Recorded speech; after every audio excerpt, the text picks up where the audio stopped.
ரஜினிக்கும், விஜய்க்கும் அப்படி ஒண்ணும் வாய்க்கா வரப்போது தகராறு ஒண்ணுமே கிடையாதுங்க அது. அத சொல்றதுக்கு எனக்கு காரணம் என்னன்னா, லியோ, ஜெயிலர் சமயத்தில் நடந்த விஷயங்கள்லாம் தெரியும். அடுத்து சூப்பர் ஸ்டார் யாரு? அப்புறம் சூப்பர் ஸ்டார் நான் தான். அப்புறம் காக்கா கழுகு கதை, காக்கா கழுகு கதைக்கு ஒரு பதில்.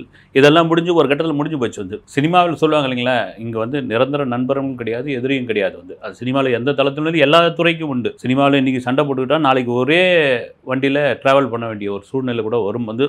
அது உண்மதான் அது. இப்படியா வந்து ரஜினிக்கும் விஜய்க்கும் எந்த தகராறும் இல்லை என்பதுதான் உண்மையான சத்தியத்தினுடைய உண்மை அதுதான். ஆனா நேத்து பார்த்தீங்கன்னா, ஒரு ட்விட்டர் ஸ்பேஸ் ஒண்ணு அப்படி கேட்டுக்கிட்டு இருந்தேன். ஒரு இரவு அதில பார்த்தீங்கன்னா, ஒரு 7, 8 பேர் குழுவா அவங்களுக்குள்ள ஒரு ஸ்பீச் ஒண்ணு நடந்துகிட்டு இருக்கு வந்து. ஒரு கலந்துரையாடல். அதில என்னன்னா, அவர்கள் முழுக்க வந்து ரஜினியோட ரசிகர்கள். அவங்க என்ன சொல்றாங்க, கோட் படத்த விடக்கூடாது. இந்த கோட் படத்தில எதெல்லாம் சஸ்பென்ஸா இருக்குதோ, அந்த காட்சியெல்லாம் ரிவீல் பண்ணிடணும். இந்த இது இவரவர் இதில இருக்காங்க, அவங்க அதில இருக்காங்க. இப்படின்ற மாரியான சில விஷயங்கள்லாம் வந்து நம்ம வெளிய சொல்லிடணும். இந்த படம் ரிலீஸ் ஆவறதுக்குள்ள அதில என்னென்ன புதுவிதமான அப்டேட் இருக்கோ, அது எல்லாம் அடிச்சு தூள் கிளப்பிடணும் நம்போ. அப்படின்னு ஒரு திரைப்படத்தின் மீது முழு வன்மத்தை அங்க வந்து செலுத்துறாங்க வந்து. நமக்கு என்ன தெரியுமா வேலை? அவன் எதெல்லாம் சஸ்பென்ஸ் நினைச்சிட்டு இருக்கிறானோ அதெல்லாம் படத்துக்கு முன்னாடியே பிரேக் பண்ணி விட்டுறணும். சஸ்பென்ஸ் இல்லாமயே சாவு. இல்ல இல்ல இல்ல இந்த அதுக்கப்புறம் அந்த இல்லங்க ஸ்பேஸ நம்மளால எங்க கேட்டுட்டு பிரேக் பண்ண முடிஞ்சது? ஸ்கிரிப்ட் ரீரைட் பண்ணிட்டு இருப்பாங்கன்னு நினைக்கிறேன். எப்படி பண்ண முடியும்? நீங்க ரீரைட் பண்ணி ஷூட் எடுக்க முடியும்? என்ன டைம் இல்ல, 1 மாசம் தான் இருக்கு. சும்மா அப்படியே மாத்தி இல்லங்க மாத்தி போட இல்ல வேண்டியதுதான். கபில, எப்படி நீங்க சஸ்பென்ஸ் எங்க பிரேக் பண்ணீங்க? ஒண்ணு நம்ம இல்ல, வந்து ட்ரெய்லர் ஒரு விடுவீங்களா? ட்ரெய்லர் ஒரு விடுவீங்களா? பார் வந்து நம்ம வந்து 10+10ல செட் பண்றோம். நான் சொல்றேன், ட்ரெய்லர்ல அவன் விஜயகாந்தோட கேரக்டர், சிவகார்த்தோட கேரக்டர் ரிவீல் பண்ண மாட்டான். ஆனா பிரபுதேவோட ஆமா. கேரக்டர் இதெல்லாம் ரிவீல் பண்ணுவான். இது ஒரு நியாயமான விஷயமே கிடையாது. இத விஜயே ஒத்துக்க மாட்டார். அதுக்கு இன்னொரு காரணம் என்னன்னா, உண்மையா சொன்னோம்னா, விஜய்யே வந்து அண்ணாமலை தம்பி இவன் ஆட வந்தாண்டான்னு ஒரு பாட்டே வந்து ரஜினியோட கெட்டப்ல இது பண்ணியிருக்காரு. ரஜினியும் ஒரு மேடையில் தெரிஞ்சு சாமி பட வெற்றி விழாவில் நான் வசீகரா படம் பார்த்தேன். இப்போ பார்க்குற விஜய் வேற, அந்த ஸ்க்ரீனில் அங்கே பார்த்த விஜய் வேற. அதுவும் குறிப்பாக காமெடியை வந்து பிரமாதமாக பண்ணியிருந்தார்.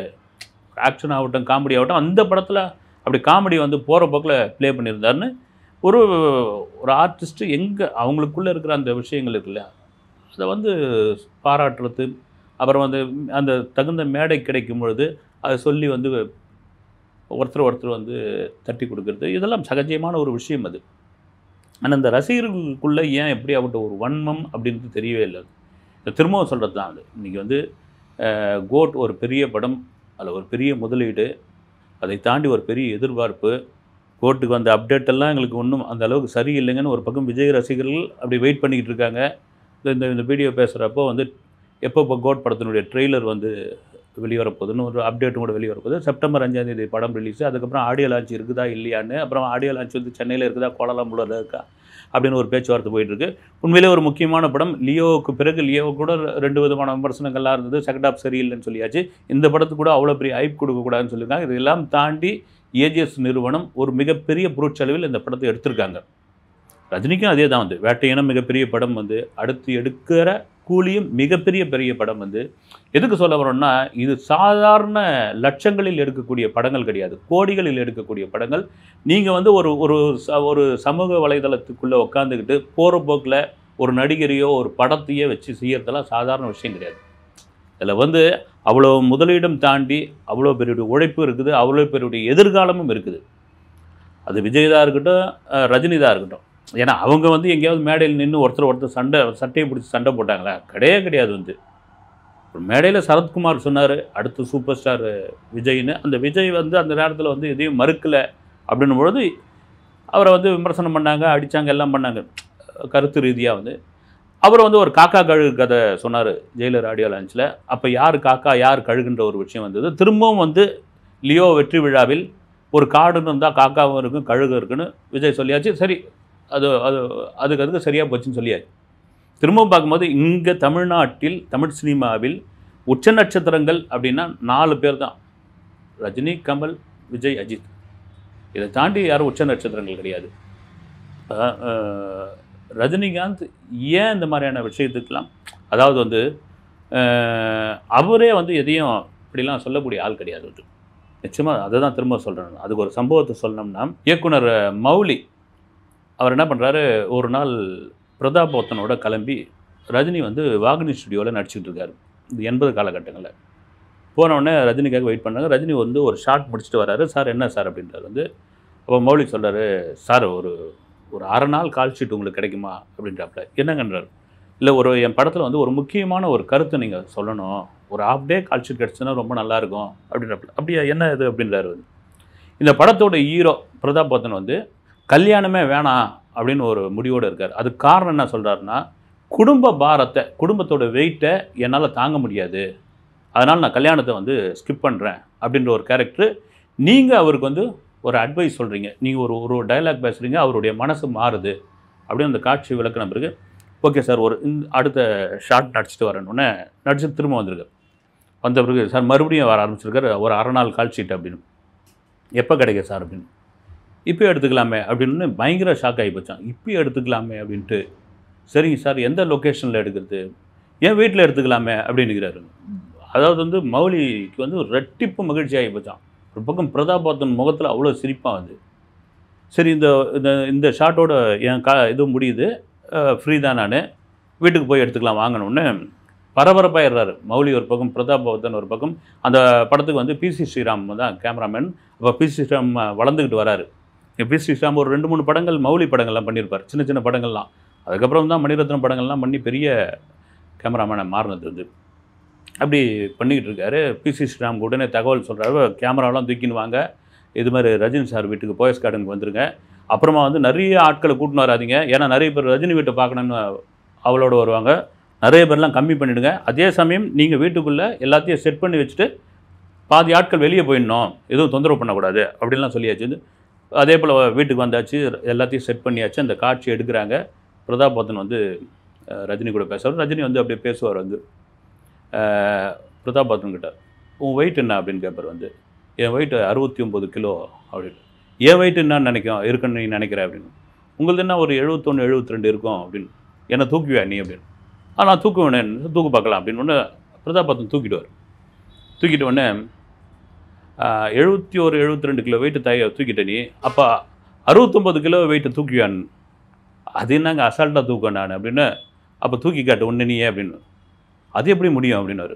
அது மாதிரி தான் வந்து கல்யாணத்து வந்து வெறும் பாரம் கிடையாது, அது வெயிட்டுன்னு நினைக்காத, அப்படிலாம் நீ நினச்சா எவனுமே கல்யாணம் பண்ண முடியாது, ஒழுங்காக போய் கல்யாணம் பண்ணு அப்படின்ட்டு அந்த ஒரு காட்சி தான் வந்து சொல்லுவாப்புல. அது தெரிக்கிற மாதிரி இருக்கும் அந்த காட்சி. அந்த படத்தில் வந்தவுடனே தியேட்டரே அல்லோகலப்படும். வந்து ரஜினி வந்தவுடனே ஒரு என்ட்ரி கொடுத்தவுடனே அந்த படம் வந்து நன்றி மீண்டும் வருக, மௌலி டைரக்ஷனில் பிரதாப் போத்தன் ஹீரோவாக நடித்த அந்த இது. அதுக்கு அந்த ப்ரொடியூசர் அந்த காட்சி நடிச்சு முடிச்சு கிளாப்ஸ் ஆகி ஒரே டேக்கில் முடிஞ்சு அரை நாள் காட்சி கிட்டத்தட்ட ஒரு 2 மணி நேரத்தில் அந்த காட்சி எடுத்து முடிச்சிட்டாங்க. அப்போ சார் ஒரு பேமெண்ட்டுன்னு அந்த தயாரிப்பாளர் கொடுங்கன்னு நோட்டுவாங்க. என்ன நான் என்ன பண்ணிட்டேன், நீங்கள் வச்சுங்க, அதெல்லாம் ஒன்று பேமெண்ட்லாம் வேணாம் அப்படின்னு சொல்லிட்டு அவர் கடந்து போயிட்டார். வந்து இது எதுக்கு சொல்ல வரோம்னா, இது தாங்க ரஜினியோட குணம் வந்து. சும்மா சொல்லுங்கள். இதே போல் விஜயும் நிறைய இதுக்கெலாம் உதவி பண்ணியிருக்காரு. குறிப்பாக பார்த்தீங்கன்னா இயக்குநர்களுடைய விஷயத்தில் விஜய் வந்து தலையிடாத ஒரு நபர் வந்து. அதுதாங்க விஜயோட பெரிய பலமே வந்து. திரும்ப ரஜினி பற்றி ஒன்று சொல்லணும்னா, நான் சிகப்பு மனிதன் அந்த படத்தில் வந்து ரஜினி ஒரு முக்கியமான கேரக்டர்லாம் பண்ணியாச்சு. அந்த வந்து சின்ன சேலம் சிங்காரம்னு ஒரு ரோல் ஒன்று இருக்கும். அப்போ வந்து பாக்யராஜ் செம்ம பீக்கில் இருக்கார். பாக்யராஜ்கிட்ட பாக்யராஜ் ஏறக்குறைய ரஜினி கமலுக்கு இணையாக அந்த நேரம் கொடி கட்டி பறந்துக்கிட்டு இருக்காரு. அவர் வந்து இந்த மாதிரி ஒரு கெஸ்ட் ரோலில் நடிக்கணும்னு ஓகே அப்படின்ட்டு ஒத்துக்கிட்டு அதை நடிச்சிருப்பார். அந்த நான் சிகப்பு மனிதன் பார்த்திங்கன்னா பிரமாதமாக இருக்கும். இதை மனசில் வச்சுக்கிட்டு பாக்யராஜ் இதுக்கப்புறம் வந்து அவர் படங்கள் பண்ண ஆரம்பித்தார், வளர்ந்தாச்சு. ஒரு கட்டத்தில் ரஜினி சூப்பர் ஸ்டார் ஆகிட்டார், ஒரு பெரிய பீக்கில் வந்தாச்சு. அப்புறம் பாக்யராஜ் வந்து சில கடன் பிரச்சனைகளில் வந்து அழுத்தமாகி அவர் வீட்டையெல்லாம் விற்று அதுக்கப்புறம் அதை மீட்டு எடுத்து இதில் நம்ம ஜீவா பார்க் பக்கத்தில் குப்புசாமி தெருவில் இருந்தது வந்து ஒரு வீடு வந்து அதெல்லாம் விற்று ஏறக்குறைய ஒரு பெரிய கடன் பிரச்சனையில் மீண்டு வந்தப்போ வேட்டியை மடித்து கட்டுன்னு ஒரு படம் பண்ணார். அந்த படம் பண்ணப்போ சரி நாம் போய் நான் சிகப்பு மனிதனில் ரஜினிக்கு வந்து சின்ன சேலம் சிங்காரம் அப்படின்ற ஒரு கேரக்டரில் நடித்தோம். இப்போ இந்த படத்துக்காக ரஜினிக்கு நம்ம ஒரு கேரக்டர் எழுதி வைப்போன்ட்டு எழுத ஆரம்பிச்சிட்டார் வந்து. அந்த கேரக்டர் வந்து மதுரை முத்துப்பாண்டி எழுதி எல்லாம் முடிச்சுட்டு பாதி ஷூட்டிங் போயாச்சு. அவருக்கு என்ன நினச்சிட்டார், ரஜினி ஓகே சொல்லிடுவார் பொழுது அப்படின்ட்டு போய் ஒரு நாள் உட்காந்து, சார் இது மாதிரி நான் வந்து வேட்டியை மடிச்சுக்கிட்டுன்னு ஒரு படம் பண்ணுறேன், ரைட் ஓகேங்கண்ணா அவர் ரஜினி நினச்சிட்டார், சரி ஏதோ ஒரு ஆடியோ லான்ச்சு இல்லை ப்ரொமோஷனுக்கு வேறு ஏதோ ஒன்று கூப்பிட்றாரு போலதுன்னு நினச்சிட்டு இருக்கும்போது இதில் மதுரை முத்துப்பாண்டின்னு ஒரு கெஸ்ட் ரோல் ஒன்று இருக்குது, அந்த கெஸ்ட் ரோலில் நீங்கள் நடிக்கலாம் சார் அப்படின்னோடனே இவர் இல்லை சார் சாரி, ஏன்னா நான் உங்களுக்காக ஒரு கெஸ்ட் ரோல் பண்ண ஆரம்பித்தேன்னா திரும்ப திரும்ப எனக்கு நிறைய நண்பர்கள் இருக்காங்க வந்து, நான் வந்து உங்களுக்கு நான் உண்மையிலே வந்து நான் செக்கு மனிதனில் நீங்கள் நடித்து கொடுத்தீங்க, அது ஒரு பெரிய பேர், அது இயக்குனர் விருப்பப்பட்டார், அதுக்கு இதுவாச்சு வந்து இப்போ நான் உங்களுக்கு வந்து நடித்து கொடுத்தோன்னா நான் வளர்ந்த காலத்தில் எனக்கு உதவி பண்ணவர்கள் இப்போவும் இருக்காங்க, வந்து சிரமத்தில் இருக்காங்க, அவங்களும் படம் பண்ணிகிட்டு இருக்காங்க, அவ்வளோ பேர் வந்து நின்றுட்டாங்கன்னா அது நல்லா இருக்காதுன்னு நீங்கள் நினச்சி பாருங்கள். ஒரு பெரிய பீக்கில் இருக்கார், ஒரு சூப்பர் ஸ்டாராக இருக்கார், அந்த நேரம் வந்து கெஸ்டோட சாதாரண விஷயமா வந்து வேணான்னு சொன்னதை அதை கூட பாக்கியராஜ் வருத்தப்பட்டு சில இடங்கள்லாம் சொன்னதாக கூட உண்டு வந்து, அதை சொல்கிற விதம்னு ஒன்று இருக்கு இல்லைங்களா, அதை நாகரிகமாக சொல்லியாச்சு. இப்போ இது மொத்தமாக என்ன சொல்ல வரோம்னா, இங்கே திரும்பவும் ரஜினியாகட்டும் விஜயாகட்டும் தயவு செய்து யாரையும் எங்கும் அவர்கள் வந்து ஹட் பண்ணது கிடையாது, எந்த படமும் ஓடக்கூடாதுன்னு அவங்க முடிவு பண்ணது கிடையாது, எல்லா படமும் தோல்வி அடையணும்னு அவங்க நினச்சது கிடையாது வந்து, ரெண்டு பேரும் வந்து பங்காளியோ பகையாளியோ கிடையாது. ஆனால் இந்த மாதிரியான ஒரு சமூக வலைதளத்தில் ஒரு குழுவாக இந்த படத்தை ஓட விடக்கூடாது, இதை வந்து இதில் முக்கியமான காட்சியை ரிவீல் பண்ணிடணும், இதை வந்து அதை பண்ணிடணும் இதை பண்ணிடணும் வந்து பேசுகிறது மிக மிக ஒரு மட்டமான ஒரு விஷயம் அது. இது ரஜினி அனுமதிக்கவே மாட்டார்.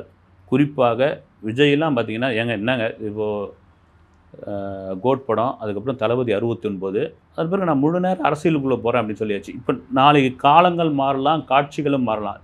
திடீர்னு ரஜினியே வந்து விஜய்க்கு ஆதரவாக என் தம்பிக்கு நான் பிரச்சாரம் பண்ணுறேன், இல்லை என் தம்பிக்கு நான் ஆதரவு கொடுக்குறேன்னு அரசியல் களத்துக்குள்ளே வந்து ஒரு ஆதரவு தெரிவித்தா எங்கே போவீங்க?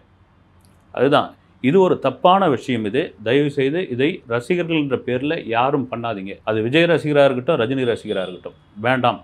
அடுத்த வீடியோவில் சந்திப்போம். நன்றி.